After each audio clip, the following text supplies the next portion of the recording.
नमस्कार साथियों, स्वागत है आप सभी का अंकित इंस्पायर्स इंडिया पर।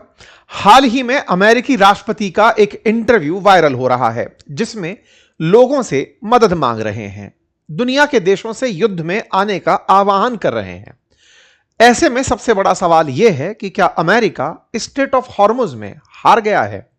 क्या ट्रंप जो इस समय पर मदद मांग रहे हैं, क्या दुनिया के देशों ने उन्हें अकेला छोड़ दिया है? क्या नाटो कंट्रीज उनकी मदद के लिए आगे आएंगे? ये बात सब इसलिए क्योंकि हेडलाइंस हैं कि ट्रंप ने हाल ही में दुनिया के देशों से स्ट्रेट ऑफ हॉर्मुज को चालू रखने के लिए मदद मांगी है।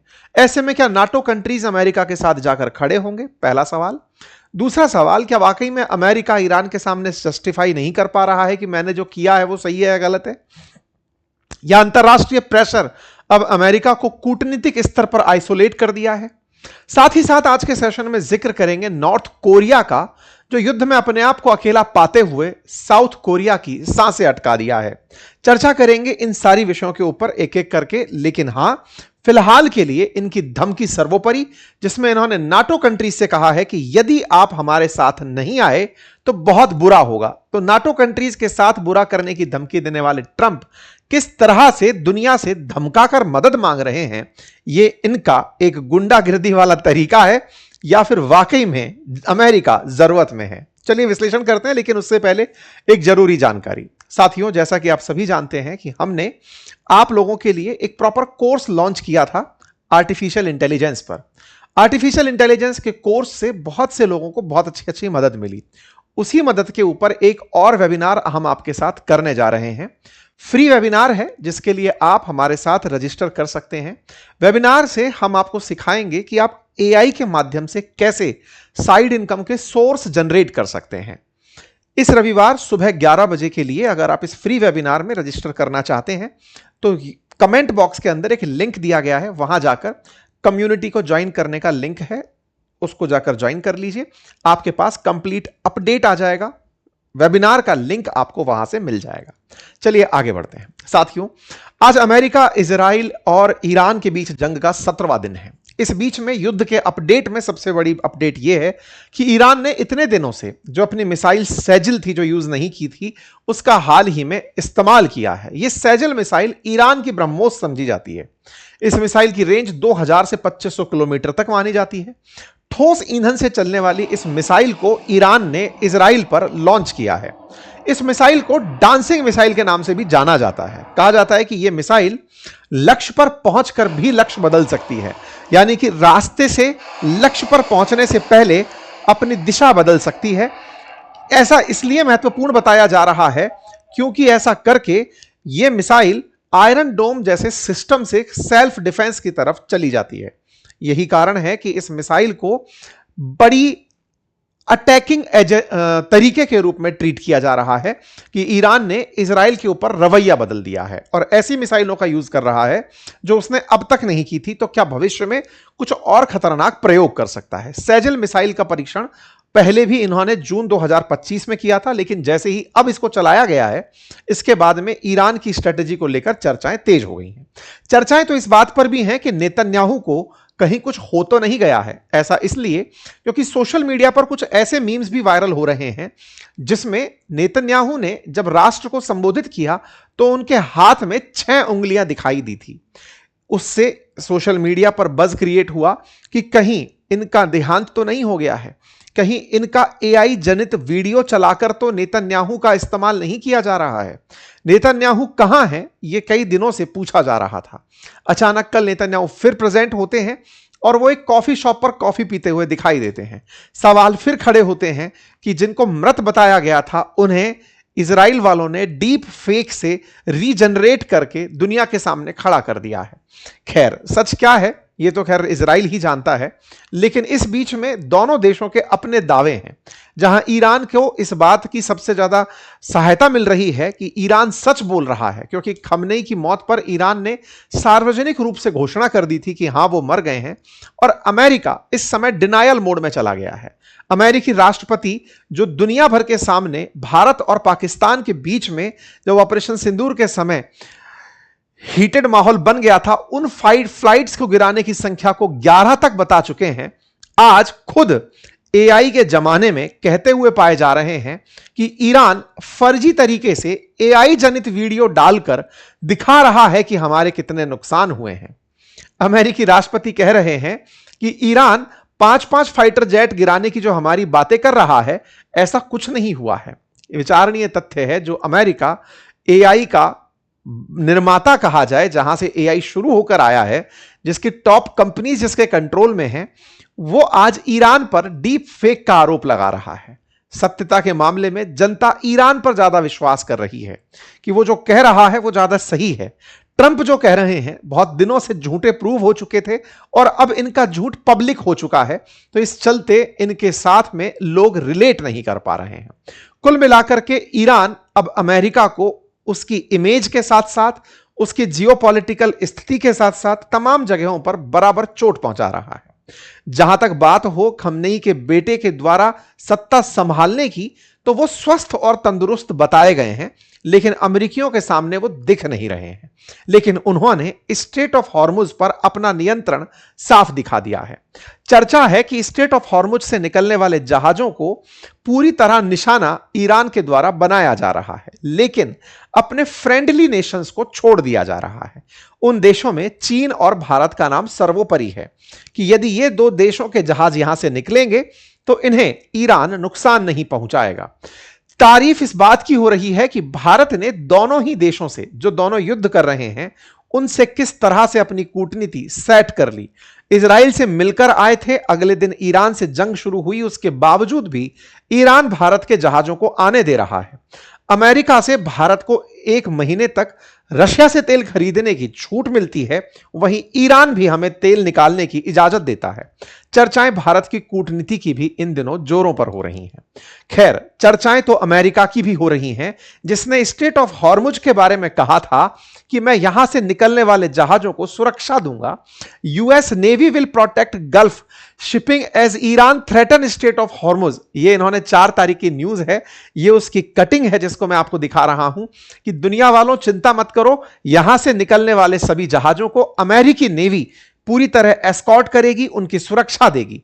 4 तारीख को ट्रंप का ही यह ट्वीट है, लेकिन यही ट्रंप समय बीतते बीतते पलट जाते हैं। वो साफ 11 तारीख को कहते हैं कि यूएस नेवी फिलहाल ऑयल टैंकर्स को एस्कॉर्ट करने की स्थिति में नहीं है। कारण बताया जाता है कि ईरान अपने ड्रोन्स के थ्रू, छोटे छोटे बॉम्ब्स के थ्रू किसी भी टैंकर को नुकसान पहुंचा रहा है। हम सुरक्षा नहीं कर पाएंगे, और जब हम सुरक्षा नहीं कर पाएंगे तो बाकी लोग अपनी सुरक्षा करने के लिए आगे चले आए। ट्रंप का हतोत्साहित होना दिखाई पड़ता है, लेकिन यहां एक बात जानना जरूरी है। हमने आपसे पहले भी कहा था कि पश्चिम एशिया में ईरान के द्वारा पश्चिम एशिया के जो देश हैं, चाहे यूएई है, सऊदी, कतर, बहरीन, इनको निशाना बनाया जाएगा।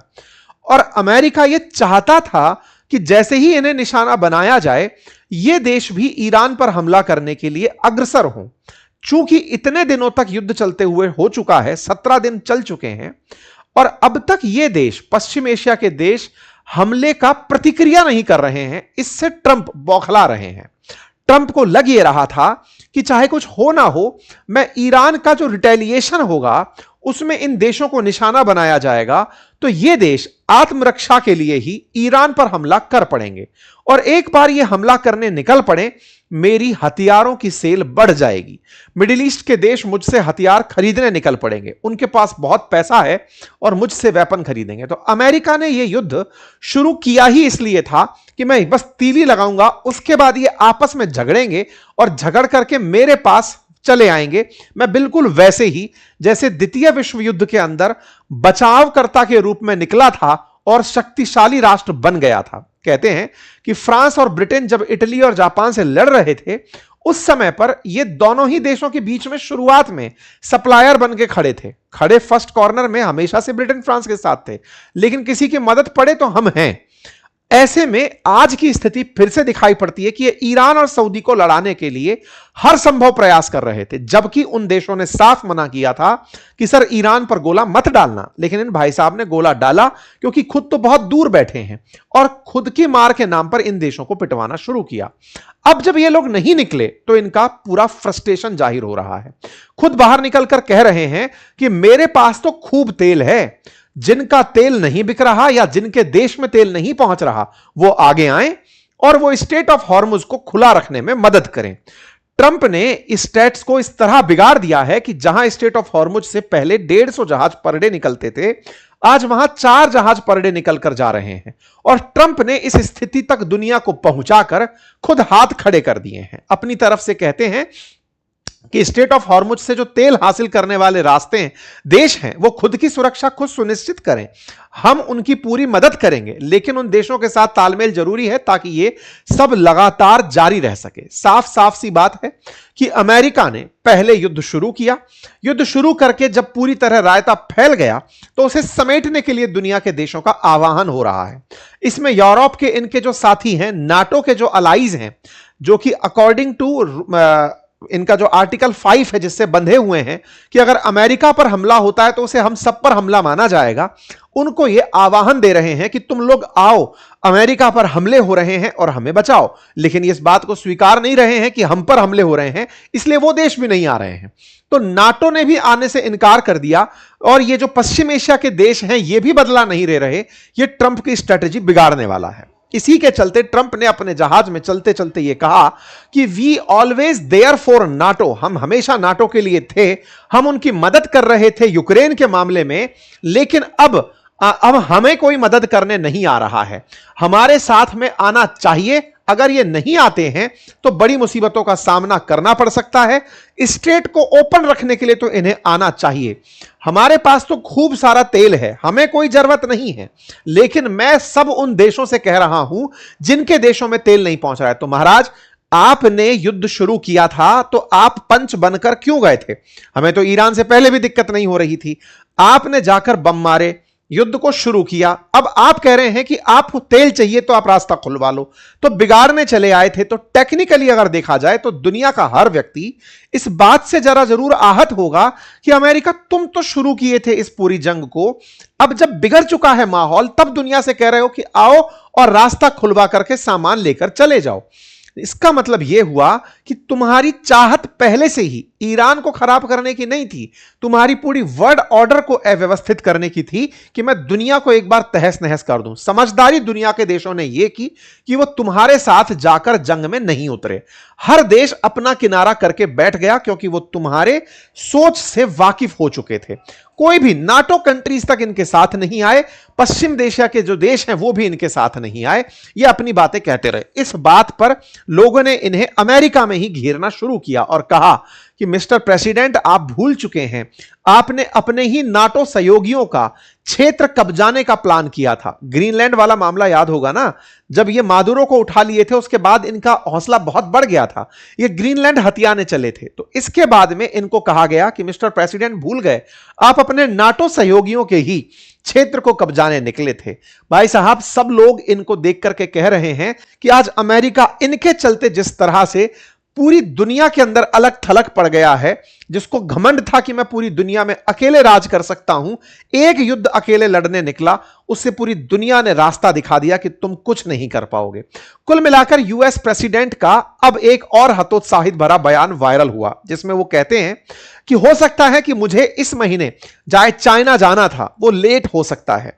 अगर चाइना चाहे तो वो स्ट्रेट ऑफ हॉर्मुज को ओपन करवाए और यहां पर अपना जहाज भेजे युद्ध करने के लिए, ताकि मैं उनसे मिलने जा सकूं। मतलब अमेरिकी राष्ट्रपति चाइना जाते हैं, लेकिन चाइना पर प्रेशर है कि तुम पहले अपना जहाज भेजो स्ट्रेट ऑफ हॉर्मुज के लिए, ताकि मैं तुम्हारे देश में आ सकूं। इसको चाइना के लोग मजाक में ले रहे हैं। वो कह रहे हैं कि सर, आप भूल रहे हैं, चाइनीज जहाज भी स्ट्रेट ऑफ हॉर्मुज से बेरोक टोक आ रहे हैं। ईरान ने चाइनीज जहाजों को जाने की परमिशन दे दी है। यह हेडलाइन बनना शुरू हो रही है।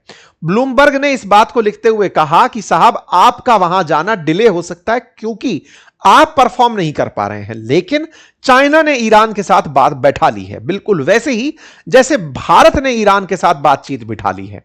स्ट्रेट ऑफ हॉर्मुज से भारत के जहाज क्रॉस भी होने शुरू हो चुके हैं। 2 इंडियन जहाज स्ट्रेट ऑफ हॉर्मुज को क्रॉस करके आ रहे हैं, यह बात ईरान ने अनाउंस कर दी थी। इसके चलते वर्ल्ड मीडिया में भारत की इस डिप्लोमेसी की डिस्कशन है कि भाई ये कैसे संभव हुआ। तो अमेरिका के खुद एनर्जी मिनिस्टर कहते हैं कि हो सकता है इंडिया ने ईरान के साथ कोई डील कर ली हो।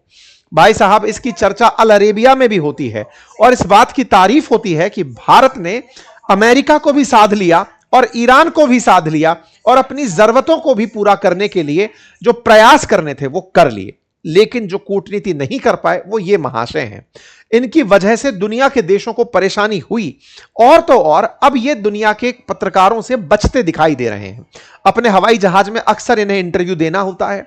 हवाई जहाज में इंटरव्यू दे रहे थे, पत्रकार ने इनसे पूछा कि सर 6 अमेरिकी सैनिक मर गए, उस पर क्या कहेंगे?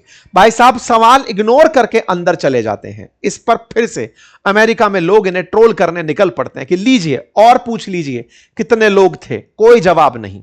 इस प्रकार से इनको और ट्रोल किया गया कि साहब अमेरिकी शायद यही डिजर्व करते हैं कि एक राष्ट्रपति सैनिकों के मरने पर चुप्पी साध ले और फालतू के बयान देते हुए निकल जाए। एक और चर्चा निकल कर आई और वो ये है कि ये अपनी तरफ से एक बयान देते हुए पाए गए थे कि हो सकता है कि मैं 5000 सैनिकों को वहां भेजूं। इस पर रिपोर्टर ने पूछा कि सर आप 5000 सैनिक वहां भेजने वाले थे। ट्रंप कहते हैं you are very obnoxious person, यानी कि उस पत्रकार को ही ये भद्दी टिप्पणी कर देते हैं। और इस बात को भी अमेरिका में इस तरह से लिया जाता है कि ट्रंप फ्रस्ट्रेट हो रहे हैं। उन सवालों को जिस पर अमेरिका घिर रहा है उनको जवाब देने से ये बचते हुए दिख रहे हैं। खैर, कुल मिलाकर के नाटो के हाल क्या है वो आप सबके सामने है। नाटो का आर्टिकल 5 जरूर यह कहता है कि अमेरिका के साथ जो कुल 32 देश हैं उनमें से किसी भी देश पर हमला होगा तो सब साथ होंगे। लेकिन फिलहाल चूंकि अमेरिका यह नहीं कह रहा कि मुझ पर हमला हुआ है तो इनमें से कोई भी आर्टिकल 5 को नहीं मान रहा है। नाटो मेंबर्स अमेरिका के युद्ध में जाने पर सहमत नहीं है। उन्होंने इस युद्ध को अपना युद्ध नहीं माना। यूके के जितने यूएस के जितने भी अलाइज हैं उन्होंने साफ साफ मना करना शुरू कर दिया है। नाम में यूके, ऑस्ट्रेलिया, जापान इन सबके नाम हैं जिन्होंने साफ कहा है कि हम स्ट्रेट ऑफ हॉर्मुज में अपने जहाज नहीं भेजेंगे। और स्ट्रेट ऑफ हॉर्मुज में जहाज ना भेजने के पीछे का इनका तर्क यह है कि हम उस स्थिति को अपने ऊपर क्यों लें जो आपने शुरू की है। हर देश सीधा मना नहीं तो इनडायरेक्टली मना कर दे रहा है। जापान मना कर रहा है कि हमारा लीगल फ्रेमवर्क ऐसा नहीं है कि हम जहाज लड़ने भेजें आपके कहने पर। साउथ कोरिया का तो हाल बहुत बुरा हो गया है, बेचारे के साथ बड़ी चोट हुई है। जापान और साउथ कोरिया को अमेरिका ने वचन दिया था कि हम तुम्हारी सुरक्षा करेंगे। इस चलते सुरक्षा के नाम पर साउथ कोरिया वाले अमेरिका को भर भर के पैसा भी देते हैं। साउथ कोरिया और जापान वो देश हैं जो कभी क्या आज भी अमेरिका के पूरी तरह से कॉलोनी की तरह काम करते हैं। मतलब अमेरिका यहां पर अपनी पूरी सेना बिठा के रखता है, पूरा इन पर कंट्रोल करके रखता है। नॉर्थ कोरिया पूरी तरह से चाइना का नादान बच्चा है जिसको छोड़ रखा है इन दोनों को डराने के लिए। नॉर्थ कोरिया में किम जोंग उन ट्रंप के दूसरे कार्यकाल में बिल्कुल चर्चा नहीं पाए। इंतजार कर रहे थे कि ट्रंप एक बार घिरे तो हम अपनी प्रेजेंस लगाएं कि साहब हम भी हैं। ऐसे में किम जोंग उन ने हाल ही में साउथ कोरिया और जापान पे से मिसाइल क्रॉस करा दी। कब हुआ ये कि अभी जब पश्चिम एशिया के अंदर मिसाइलें गिर रही थी तो कई मिसाइलों ने अमेरिकी डिफेंस सिस्टम जो थाड़ है, जो कि अमेरिका का S-400 समझा जाता है, उसको नुकसान पहुंचाया। S-400 को जैसे ही नुकसान हुआ तो तत्काल प्रभाव से अमेरिका चौंका कि यार ये तो बड़ा लॉस है जो हमें हो गया है। S-400 मतलब जो थार्ड सिस्टम है अमेरिका का वो रशिया के S-400 का सिमिलर समझ लीजिए। तो उन्होंने साउथ कोरिया में लगा हुआ थार्ड उठवाया और अपने पास पश्चिम एशिया के अंदर बुला लिया। यहां से जो S-400 का तुल्य थार्ड जो है उसको यहां से लेकर जब पश्चिम एशिया गया अमेरिका, तो नॉर्थ कोरिया ने साउथ कोरिया को फिर डरा दिया। नॉर्थ कोरिया जो इतने दिन से हाशिए पर थे, इन्होंने अब अपने द्वारा मिसाइल चलाते हुए थार्ड की एब्सेंस में साउथ कोरिया को डरा दिया है। साउथ कोरिया ने इस बात का, इधर देख सकते हैं ये यूएस के द्वारा थार्ड हटाने की खबर है और ये थार्ड जो है इनका terminal high altitude area defence है। इसके हटाए जाने पर अमेरिका के द्वारा साउथ कोरिया की सुरक्षा एक तरह से खत्म कर दिए जाने पर नॉर्थ कोरिया साउथ कोरिया को धमकाने के लिए बम चला दिया। हेडलाइन बनती है कि नॉर्थ कोरिया ने 10 बैलिस्टिक मिसाइल फायर की जो कि सी ऑफ जापान में जाकर के गिरी और यह चिंता साउथ कोरिया के लिए बड़ी चिंता बन गई। कुल मिलाकर के जापान और साउथ कोरिया इसलिए भी साथ नहीं है कि साहब आपने पहले पश्चिम एशिया में जंग शुरू कर दी, अब आप हमारे यहां शुरू कर रहे हो, हमें बख्श दो, हम अपनी सुरक्षा कर लेंगे। किम जोंग उनके मीम बहुत वायरल हो रहे हैं कि एक लाइक कर दो मैं युद्ध में आ जाऊंगा, इस तरह के मीम बहुत वायरल हो रहे हैं। किम जोंग उनको लोग तरह तरह से एआई से बनाकर दिखा रहे हैं कि बेचारे बड़े उदास हैं कि मैंने इतनी मिसाइलें बना रखी हैं, कोई खेलने ही नहीं दे रहा है।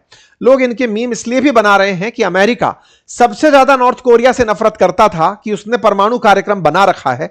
इस पूरे 1.5 साल में ट्रंप ने एक शब्द उस पर नहीं बोला और जो सहयोगी थे उन सबको घसीटा। ऐसे में यह चर्चा अपने आप में बड़ी चर्चाओं में बनकर आती है। साथ ही साथ इमानुएल मैक्रोन ने अभी ईरान के राष्ट्रपति से बात की है और उन्होंने इस रास्ते में पूरी तरह स्ट्रेट ऑफ हार्मुज को चलते रहने में जो फ्रांसीसी नागरिक निशाने पर आ गए हैं या फिर उनको लगता है कि शायद उनके साथ कुछ गड़बड़ हो गई है, उस पर भी इन्होंने उस मुद्दे को वहां पर उठाया है। कनाडा ने तो साफ साफ सदन में मना कर दिया है। कनाडा बोला है कि वो पार्टिसिपेट नहीं करेगा इजराइल और अमेरिका के साथ मिलकर के ईरान के खिलाफ, यानी कि अमेरिका के साथ खड़े रहने वाले देश पीछे हट रहे हैं। इटली ने अपनी तरफ से क्रिटिसाइज किया है यूएस के वॉर को, साथ ही साथ में जो बच्चियों के ऊपर बॉम्ब गिरा उसे, जो बच्चियां मारी गई स्कूल में, जो इनकी एक मिसाइल के गलत फायर हो जाने से हुआ था, उसको टॉमहॉक मिसाइल के चलते उसको इन्होंने क्रिटिसाइज किया है। कुल मिलाकर के अमेरिका केवल इजराइल के साथ खड़ा है, दुनिया का कोई देश उसके साथ इस जंग में साथ नहीं है। इससे बुरा किसी पावर के लिए नहीं हो सकता। ऐसे में यह मीम बड़ा वायरल हो रहा है। एआई से जनित वीडियो है, आप भी इस तरह के वीडियो बना सकते हैं। अगर आप ऐसी चीजें बनाते हैं, इसके लिए हमने प्रॉपर कोर्स लॉन्च किया था। लेकिन हां, इसके अलावा भी अगर आप ये सब सीखना चाहते हैं तो एआई से साइड इनकम कैसे जनरेट करें, उसके लिए हमने एक प्रॉपर वेबिनार रखी है। वेबिनार का लिंक कमेंट बॉक्स में है, फ्री वेबिनार है। आप जाकर पहले उसमें से जाके कम्युनिटी ज्वाइन करिए और कम्युनिटी ज्वाइन करके इस रविवार के दिन मुलाकात करिए। तब तक के लिए इतना ही। अपना ख्याल रखें। बहुत बहुत धन्यवाद।